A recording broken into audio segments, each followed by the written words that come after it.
ملک بھر میں آج یوم عاشور بھرپور مذہبی عقیدت اور جذبے کے ساتھ منایا جا رہا ہے۔ رات بھر نوحہ خوانی کے بعد صبح سویرے حضرت امام حسین علیہ السلام کی بے مثال قربانی اور کربلا کے شہداء کی عظیم جدوجہد کی یاد میں ماتمی جلوس نکالے جا رہے ہیں۔ مجالس عزا اور دعائیہ تقریبات منعقد کی جا رہی ہیں۔ سیکیورٹی کے سخت اقدامات، موبائل فون سروس بند رہے گی۔ عاشورہ کا پیغام حق، انصاف، قربانی اور دین کی حفاظت آج بھی ہر دل میں زندہ ہے۔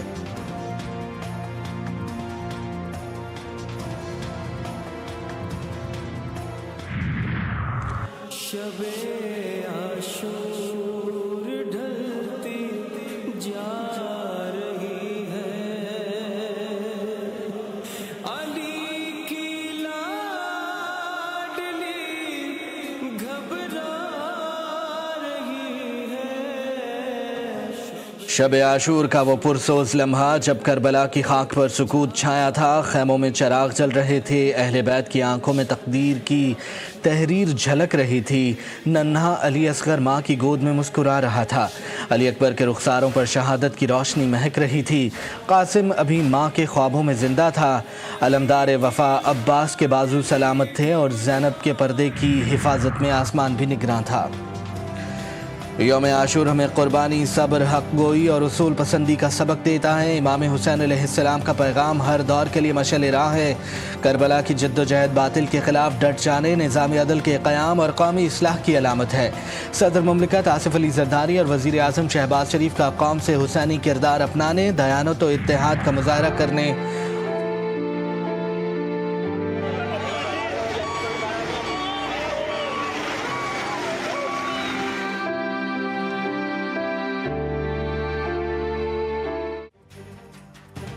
کراچی کے علاقے لیاری میں زبوں حالی کا اعصاب شکن منظر، کئی ماؤں کی گودیں اجڑ گئیں، خاندان صفحہ ہستی سے مٹ گئے، آسمان خاموش، زمین بے بس، منہدم عمارت کے ملبے سے مزید 7 لاشیں نکال لی گئیں، ایک زخمی خاتون کا دوران علاج اسپتال میں انتقال، جاں بحق افراد کی تعداد 23 ہو گئی۔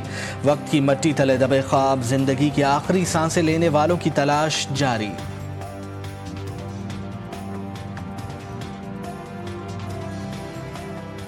امداد کا اعلان نہیں ہوا، کسی کو سب بے گھر ہو گیا، کسی کا گھر چلا گیا، کسی کے جان چلے گئے، مال چلا گیا، سب کچھ چلا گیا۔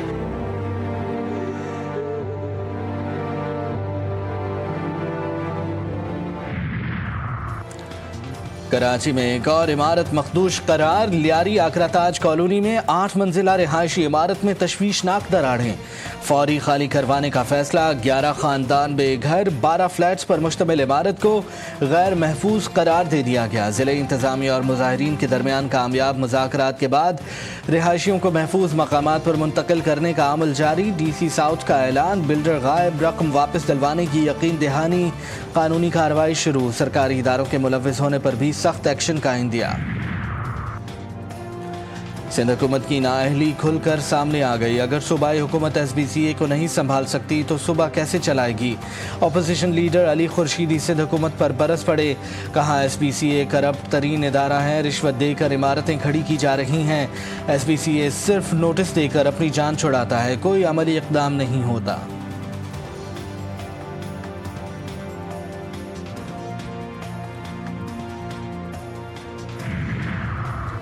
کراچی کو تباہ کرنے والے آج مگرمچھ کے آنسو بہا رہے ہیں، اپنے دور حکومت میں شہر بند کرنے والے آج کس منہ سے بات کر رہے ہیں؟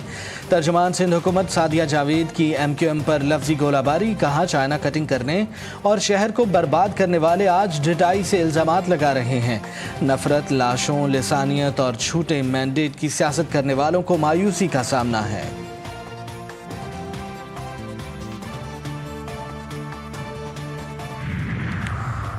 لاہور کے مختلف علاقوں میں موسلا دھار بارش کا آغاز، دھرمپورہ، جیل روڈ، مال روڈ، گڑھی شاہو، سمن آباد، ایئرپورٹ شاہدرہ، ٹھوکر نیاز بیگ، گرین ٹاؤن ٹاؤن شپ اور دیگر علاقوں میں تیز ہواؤں کے ساتھ برسات، واسا ہائی الرٹ۔ کراچی میں بھی رات گئے بادلوں کا راج، مختلف علاقوں میں کہیں ہلکی کہیں موسلا دھار بارش، جل تھل ایک ہو گیا، موسم خوشگوار ہونے پر شہریوں کے چہرے کھل اٹھے، محکمہ موسمیات کی مزید برسات کی پیش گوئی۔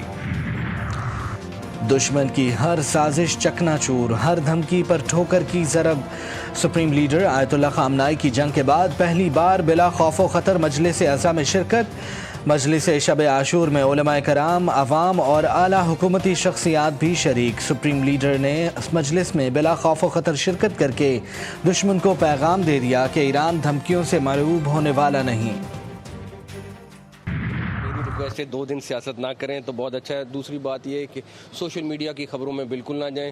میرے خیال میں لوگوں کو تکلیف ہے کہ یہ سارے اکٹھے ہیں، تو وہ اس لیے پہلی دفعہ پولیٹیشینز، گورنمنٹ اور ہماری جو ملٹری اسٹیبلشمنٹ ہے وہ ساری اکٹھی ہے، تو لوگوں کو تکلیف ہوتی ہے، تو وہ لوگ اس طرح کی باتیں کریں۔ میری ریکویسٹ ہے کہ 2 دن پولیٹیکل باتوں سے پرہیز کیا جائے۔ کیا صدر مملکت آصف علی زرداری کو عہدے سے ہٹایا جا رہا ہے؟ صحافی کا وزیر داخلہ محسن نقوی سے سوال۔ سوشل میڈیا کی خبروں پر دھیان نہ دیں، 2 دن تک سیاست سے گریز کریں۔ محسن نقوی کا صحافی کو جواب۔ کہا ملک بھر میں سیکیورٹی کے بہترین انتظامات کیے گئے۔ سکھر میں پاکستان کا سب سے بڑا اور قدیمی جلوس ہے۔ قانون نافذ کرنے والے اداروں کو خراج تحسین پیش کرتا ہوں۔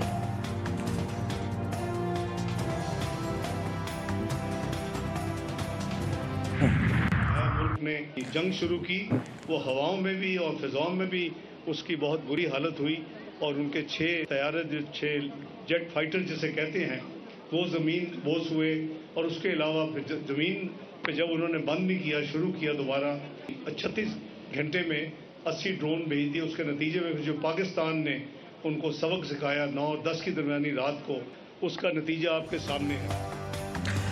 جنگ پاکستان کا ایجنڈا نہیں تھا، ہم امن اور سلامتی چاہتے ہیں۔ پاکستان نے بھارت کو وہ سبق سکھایا جو وہ ہمیشہ یاد رکھے گا۔ نائب وزیر اعظم اسحاق ڈار کی لاہور میں میڈیا سے گفتگو، کہتے ہیں پیپلز پارٹی ہماری اتحادی ہے اور رہے گی۔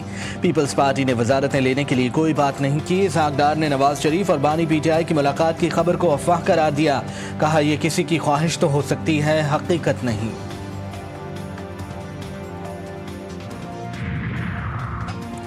پاکستان اور آذربائیجان کے درمیان $2 ارب کی سرمایہ کاری کے معاہدے پر بھی دستخط۔ وزیر اعظم کی ایران، آذربائیجان اور ترکیہ کے صدور سے ملاقاتیں۔ علاقائی امن، پاکستان کے تجارتی روابط کے فروغ پر گفتگو۔ وزیر اعظم کی ترک اور آذربائیجان کے صدور کے ہمراہ ECO اجلاس کے بعد چہل قدمی۔ صدر آذربائیجان نے خان قندی کی تاریخ، عمارتوں سے متعلق آگاہ کیا۔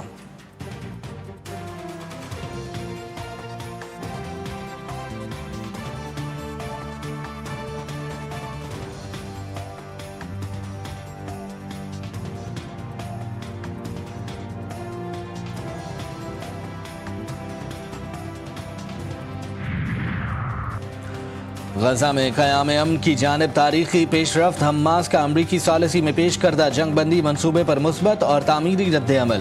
عمل درآمد کے طریقہ کار پر مذاکرات کے لیے آمادگی کا اعلان۔ فریقین کے درمیان جاری طویل کشیدگی کے خاتمے، انسانی بحران میں کمی اور مشرق وسطی میں پائیدار امن کے امکانات روشن ہونے لگے۔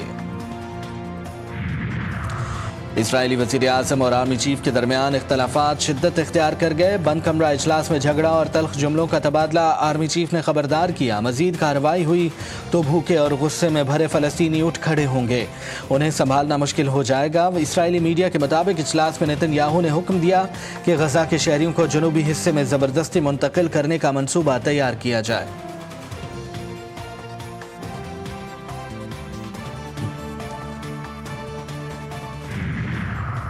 اسرائیلی دہشت گردی مسلسل جاری۔ امداد مرکز پر فائرنگ سے مزید 9 فلسطینی شہید۔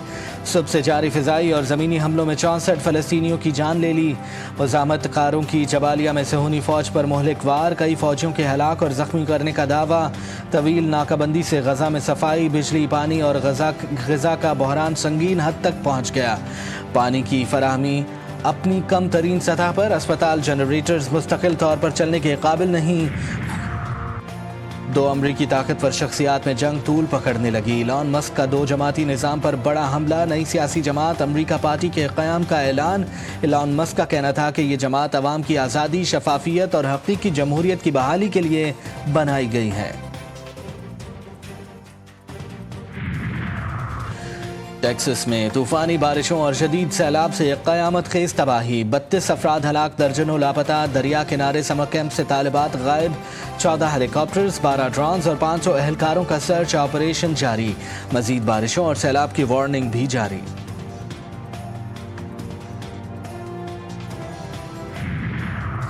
علی امین گنڈاپور کا خیبر پختونخوا میں اپنی حکومت کے مضبوط ہونے کا دعویٰ، کہتے ہیں جسے شوق ہے وہ تحریک عدم اعتماد لانے کا شوق پورا کر لے، حقیقت اس کے سامنے آ جائے گی۔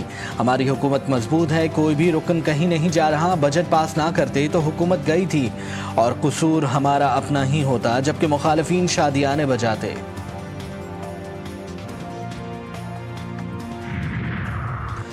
تحریک انصاف میں اندرونی اختلافات، پارٹی کی کور کمیٹی گروپ میں مشال یوسفزئی کا تنزیہ تبصرہ۔ مشال یوسفزئی نے علیمہ خان کے بیٹے شیر شاہ کی 9 اور 10 مئی کے واقعات کی ویڈیو شیئر کی، سوال کیا کیا یہ بہت عجیب نہیں؟ علیمہ آپا کے بیٹے کو اتنا بڑا ریلیف مل گیا؟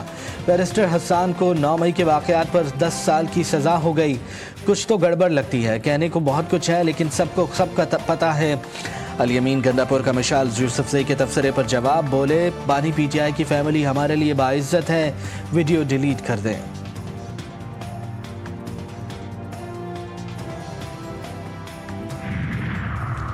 حضرت داتا گنج بخش کے مزار پر سالانہ غسل کی تقریب، دربار شریف کو عرق گلاب اور آب زمزم سے غسل دیا گیا۔ نائب وزیر اعظم اسحاق ڈار کی مزار پر حاضری، فاتحہ خوانی کی۔ وزیر اعلیٰ پنجاب مریم نواز کی زائرین کے لیے بہترین انتظامات کی ہدایت، کہا حضرت داتا گنج بخش کے غسل مبارک پر آنے والے زائرین ہمارے مہمان ہیں، محبت سے پیش آئیں۔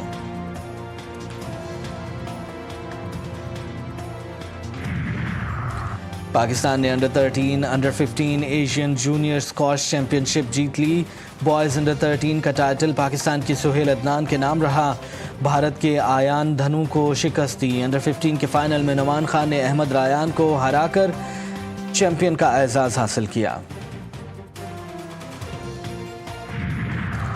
قومی کرکٹ ٹیم کے آل راؤنڈر شاداب خان کے دائیں کندھے کی کامیاب سرجری، سوشل میڈیا میں پیغام میں کہا کہ الحمدللہ میری سرجری کامیاب رہی ہے، اب میرا اگلا مرحلہ ریکوری اور ری ہیب کا ہے، آپ سب کی دعاؤں اور حمایت کا شکریہ، جلد صحت یابی کے لیے دعا کریں۔